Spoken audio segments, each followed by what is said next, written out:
নমস্কার বন্ধুরা, তনুশ্রী কিচেনে সকলকে স্বাগত জানাই। আজ তোমাদের দুর্দান্ত স্বাদের একটা চিকেন কষার রেসিপি দেখাচ্ছি। প্রথমে আমরা চিকেনটা ম্যারিনেট করে নেব। পরিমাণ মতো লবণ, কাশ্মীরি লঙ্কার গুঁড়ো, জিরে গুঁড়ো, গরম মশলার গুঁড়ো, আর দিয়ে দেবো গ্রেট করা আদা আর রসুন, আর দিয়ে দেবো পরিমাণ মতো হলুদ। এবার এটা ভালো করে মেখে নিয়ে দিয়ে দেবো কিছুটা পেঁয়াজের বেরেস্তা। এবার এটা ভালো করে মেখে আধ ঘন্টার জন্য রেস্টে রেখে দেবো।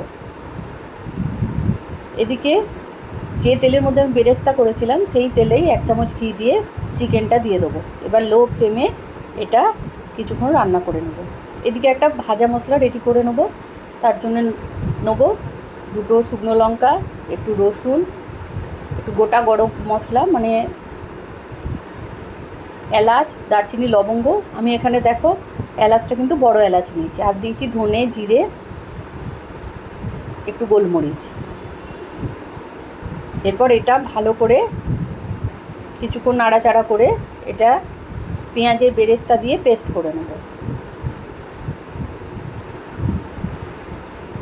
এদিকে দেখো চিকেনটা ভালো করে সেদ্ধ হয়ে গেছে। এরপরে বেটে রাখা মশলাটা দিয়ে বেশ কিছুক্ষণ নাড়িয়ে এটা নামিয়ে দেবো। তৈরি হয়ে গেল নতুন স্বাদের চিকেন কষা। আশা করি ভিডিওটি ভালো লেগেছে। ধন্যবাদ।